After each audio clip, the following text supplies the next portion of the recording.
Likutei Sichos, Chelek Chavdalet, volume 24, the second Sicha of Parshas Vayelech. This Sicha will explain a mitzvah which is mentioned in this Parsha, namely the mitzvah, the obligation of each Jew writing or being part of the writing of a Sefer Torah. Also, it will explain how this was accomplished in the desert right before they entered Eretz Yisrael, and an amazing lesson for our times. Just as a note, in the spring of 1981, the Rebbe came out with a campaign to write a Torah to unite all Jewish children, boys and girls, under the age of Bar Mitzvah.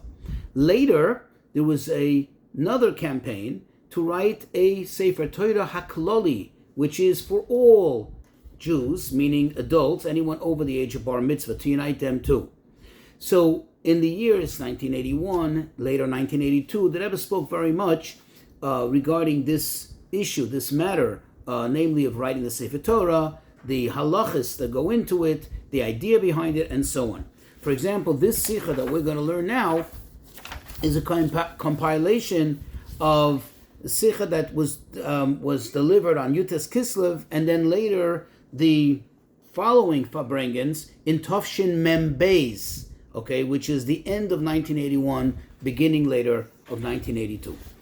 So, just as an introduction, so we're better familiar with the Sicha, it's worthwhile to review the psukim, the verses, in chapter 31, Dvarim, Deuteronomy chapter 31, verses 19 through 21, where over there it gives the commandment of writing this Sefer Torah, and it says, because with this you shall come to the land, and this will be a testimony that you will, and a reminder that you will adhere to all that's written over here. Now, the mitzvah of writing a Sefer Torah, as I mentioned, is literally writing a whole Torah, or at least having a participation in the Torah, or at the very least, which is also considered like one has fulfilled a mitzvah, when a Sefer Torah, let's say for example, is purchased, and one gets it checked and corrected, even by just merely correcting one letter in the Sefer Torah, it's considered to be like you wrote it. Because remember, if that letter were not to be corrected, the entire Torah will be possible, will be unfit for use as a Torah. Another thing to be familiar with, on the day that Moshe Rabbeinu passed away, that is the 7th of Adar, this is right prior to them entering Eretz Yisrael, it says that he wrote a Torah for each Shevet, for each tribe. And the Chachamim, the sages in the Talmud, make a big deal out of this. Wow! He wrote 13 Torah scrolls in one day. 12 he distributed amongst the 12 tribes, and one was put for safekeeping in the Aron, in the Ark. Another thing to be familiar with, there's a very interesting discussion and a debate as to how exactly the original Torah was written. Of course, now we have a finished product. We know that we have the Chamisha Chumshe Torah, the 5 books of the Torah. But how did that come about? Well, some suggest that every time throughout the 40 years that Hashem spoke to them and gave them a mitzvah, gave them the verses, they wrote it down on separate scrolls. Later, it was all combined together. Moshe completed it, and that's how he was able to complete 13 in one day, as we'll see later. Another opinion holds, no, that is not possible. Rather, they wrote it in order, meaning there were times when Hashem spoke or episodes took place, but in the Torah they appear much later. So they wrote one scroll, an entire scroll, as they advanced in the scroll in the order which we have today. However, then there is opinion of Rashi that no, the Torah was not written as they went along for the 40 years, but rather it was written at the end of the 40 years when they had a complete Torah. Another thing to be familiar with, an esrog. An esrog in Lulav, the Torah says, Ulekachtem lochem bayom rishon. You should take to you. That means that when one does the mitzvah with an esrog in Lulav, it's not like, let's say, tefillin, that it does not have to belong to you, as long as you even don't need permission, perhaps sometimes, to borrow it. But rather, the esrog and the lulav needs to be yours. You have to have ownership. In fact, sole ownership. It has to totally belong to you. For example, if it's an esrog that was bought in partnership, that's not okay, because you don't fully own that esrog and lulav. what is done when one wants to use someone else's esrog and lulav is you give it to them matana al menas lahachzir. You give them a gift stipulating that it's on condition that they have to return it. So it's a gift for as long as they are holding on to it, but it's not going to be theirs forever. One more thing to be familiar with, the concept that the Gemara calls leiv bezdin masna aleim. Literally translated is that the heart of bezdin makes a stipulation, makes conditions, stipulates conditions. What does this mean? That there are certain matters that it's as if bezdin pays attention to the potential issues that may come up, and they stipulate all conditions, and this is valid even if the bezdin doesn't actively do it. That means it's kind of set already in motion. From the virtue of the fact that there is a bezdin in existence, meaning the sages of the Talmud or the Sanhedrin, that it's as if they verbally stipulated conditions. Let's get into the actual Sicha. One of the mitzvahs that Bnei Yisrael were commanded at the end of the 40 years, in fact, very close to the passing of Moshe Rabbeinu, and the same day, is the mitzvah of writing a Sefer Torah. And in the words of the Rambam, it's a positive commandment, quote unquote, on each and every single Jew to write a Sefer Torah for oneself. Now, since the commandment, as you saw in the verse, says, Ve'ata kisvu lachem, and now you shall write it for you, and this also comes as an introduction, and almost as you see from the verses as a prerequisite of theirs to go into Eretz Yisrael. So it's understood that each and every single Jew immediately observed it. They were commanded to do it right away. They did it right away. But the question is, wait, this was commanded to them, as we said, on the day that Moshe passed away. We don't find anywhere that there should be any mention of the fact that every single Jew wrote a Sefer Torah, or at least that they started a Sefer Torah. Moreover, in order to write so many Sefer Torah, there were 600,000 men, just the men alone, over the age of 20. So in order to write so many Sefer Torah, you know what kind of quantity of parchment and ink and quills is necessary, let alone the fact that not everybody is skilled and trained in writing a Sefer Torah. Even today we find that just a very small minority is expertly trained in writing a Sefer Torah. Now when it comes to the 13th Sefer Torah that Moshe Rabbeinu wrote, we find a major mention in Chazal about it, because indeed it was a great feat. Think about it, to write so many Sefer Torah. So if indeed everybody actually wrote a Sefer Torah from the 600,000 men, or at least started one, can you imagine that? It certainly would have been mentioned, but it's not mentioned anywhere. So what exactly happened? In the one hand, we understand that they did fulfill the mitzvahs they were commanded to do. Otherwise, they would not be able to enter Eretz Yisrael. And it says Va'ata now, but on the other hand, there's no mention of this anywhere, besides the impossibility of it. Now, there are those commentaries that explain, when it comes to, for example, the 13th Sefer Torah of Moshe Rabbeinu, that indeed he didn't write 13 of them in one day. Rather, he wrote them over the course of the 40 years, and he only completed them in the last day of his life. And that is possible, to complete 13 Sefer Torah, to write very quickly, and to complete the last few parshas or the last few psukim, that might be possible. And in other words, every single time Hashem gave him a commandment or told him a parsha, he wrote it down. And therefore, perhaps one would suggest, maybe this is what is meant with that every single Jew fulfilled the mitzvah of writing a Sefer Torah on this last day of Moshe Rabbeinu's life. Right? That when they heard, because every time they heard a new parsha, they recorded it, they wrote it down, or they had a scribe write it for them. On this last day, one would suggest that they did the same, like Moshe Rabbeinu did. They completed it, and that's why it's counted like they wrote it. Says the Rebbe, this is not a good answer. This does not really work out. Why? Because this answer can only make sense according to the opinion, as we mentioned in the introduction, which holds that they wrote it in separate scrolls and then later combined them in the right order as we have it today, or even according to the opinion that holds that it was written on the proper order as we have it today, meaning that if there was something that occurred earlier but was supposed to be written in later, they stalled and they waited and they filled it in later. And then that this would make sense according to these opinions. But it won't sit right with the opinion of Rashi that the entire Torah was written at the end of the 40 years. How will we reconcile this question? How were they able to write so many Sefer Torah in one day? Not only the 600,000 men, but even that which we know about, Moshe Rabbeinu. How did he write 13 Sefer Torah in one day? And of course, the main question is, we don't find any big deal mentioned about this in the words of Chazal.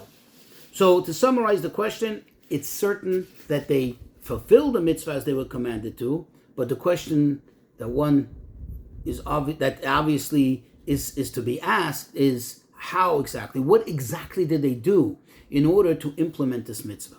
So the Rebbe says we'll understand the answer to this by first introducing a very famous question that's asked. And the question is, since the mitzvah of writing a Sefer Torah is a positive commandment on each and every single Jew, the question is, how is it that we don't find that Jews in general, and especially the Gdolei Yisrael, all the great giants of Jewish history, the great tzaddikim, the great pious people, we don't find it that they should observe this mitzvah in the literal sense, namely writing a Sefer Torah, and especially not even on their day of their bar mitzvah. Remember, on the day of your bar mitzvah, you become obligated in all the mitzvahs. If indeed this is an active, positive commandment, then they should have been doing it right away. Every bar mitzvah boy, especially the children of great tzaddikim, we should have heard of them about them writing a Sefer Torah. Perhaps, says the Rebbe, one would suggest the answer according to the Rosh. The Rosh is one of the great halachic authorities, one of the greatest halachic authorities, and he writes that, quote, nowadays, the mitzvah of writing a Sefer Torah really applies to writing books, not an actual little Sefer Torah, but writing books of Chamishi Chumshei Torah, of Tanakh, of Mishnah, of Halacha, in order to fulfill this mitzvah of learning it, right? In other words, that's the books that we learn from.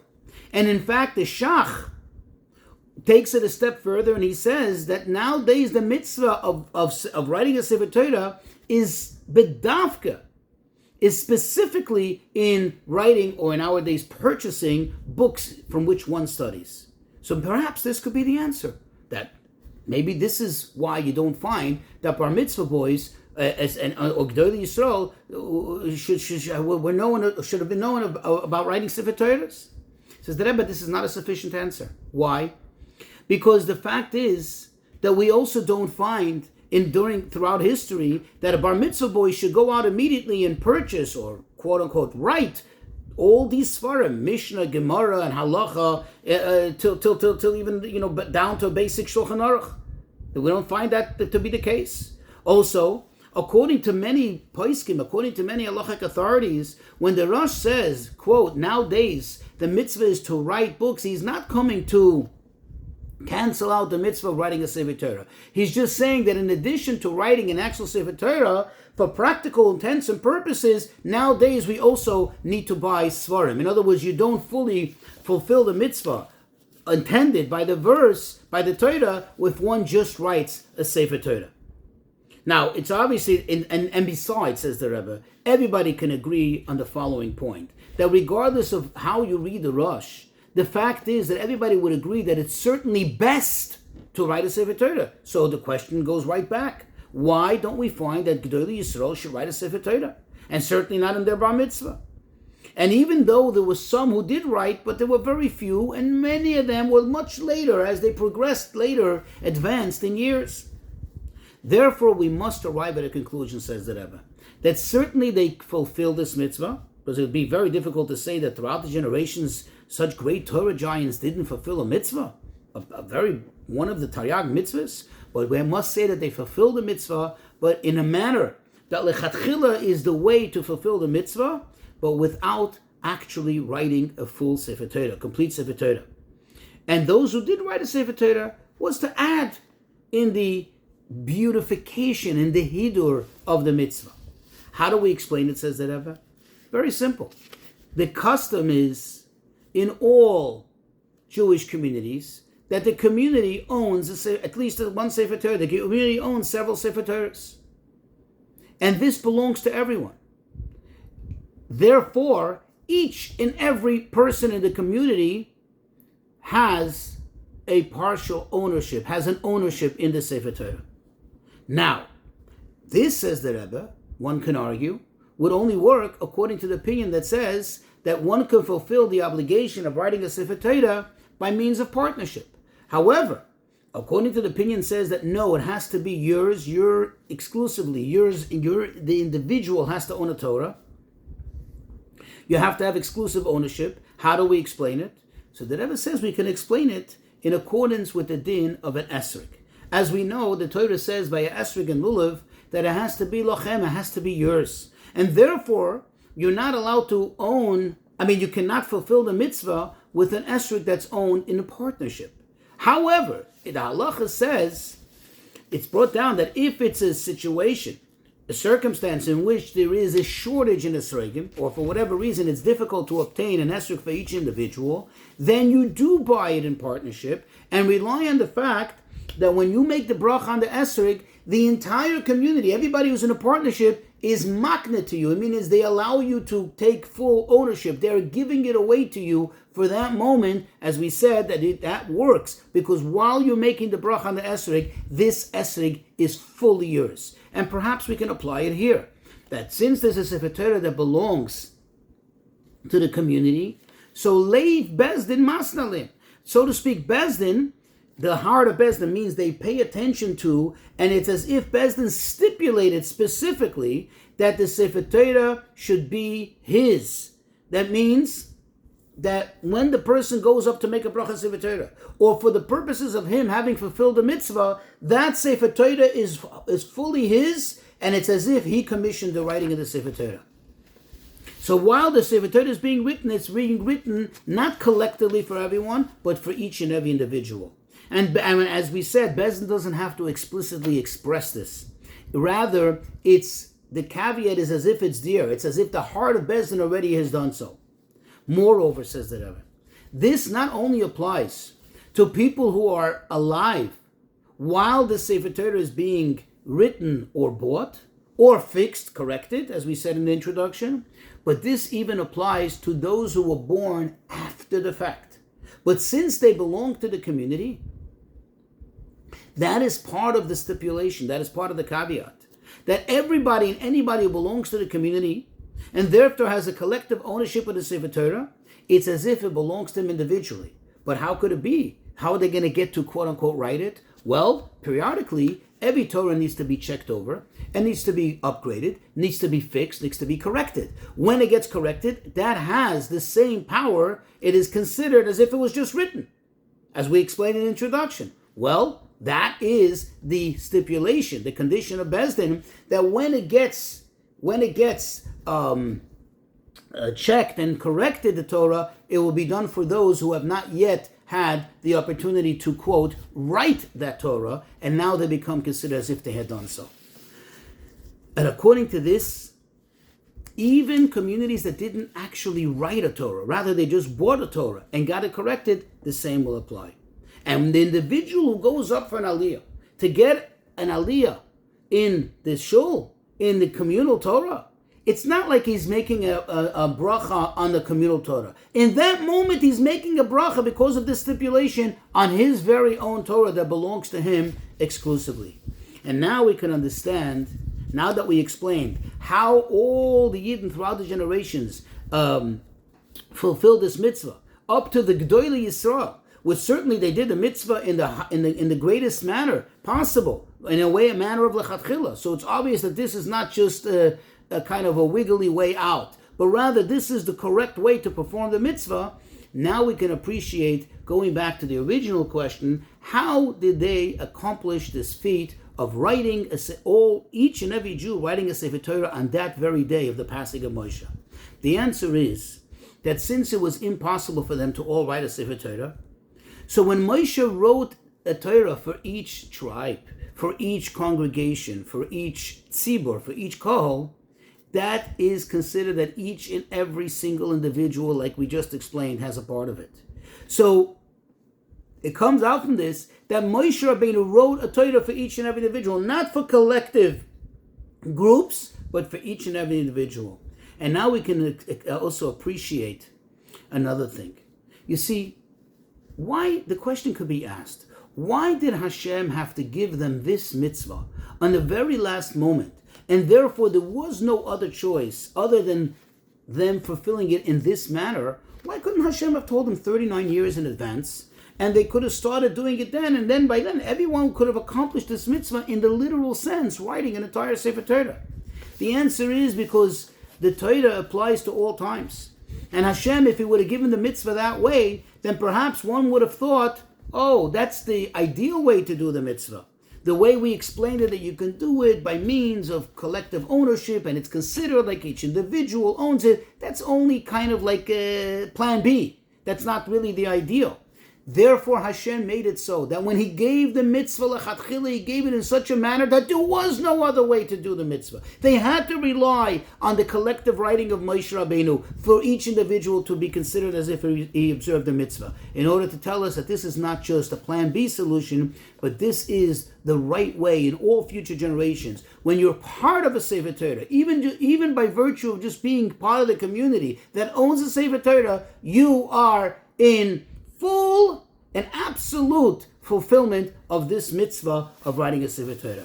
Says the Rebbe, from all of this, we can understand the great importance of the idea, the mitzvah, the campaign of one acquiring, purchasing, signing up for a letter in the Sefer Torah, that then not only are you yotzei the mitzvah as being part of a Sefer Torah in a passive manner, but you're doing it actually in an active manner. You are purchasing it. You're taking your own money and it's like you're commissioning the writing of the Sefer Torah, albeit the writing of that letter, which makes it considered like you wrote the whole Torah. Says the Rebbe, in the Sichos, in the merit of this special mitzvah, each and every Jew being part of the writing of a Sefer Torah, certainly we will get to merit to go into the land with the coming of Mashiach Tzidkenu B'Karav Mamash.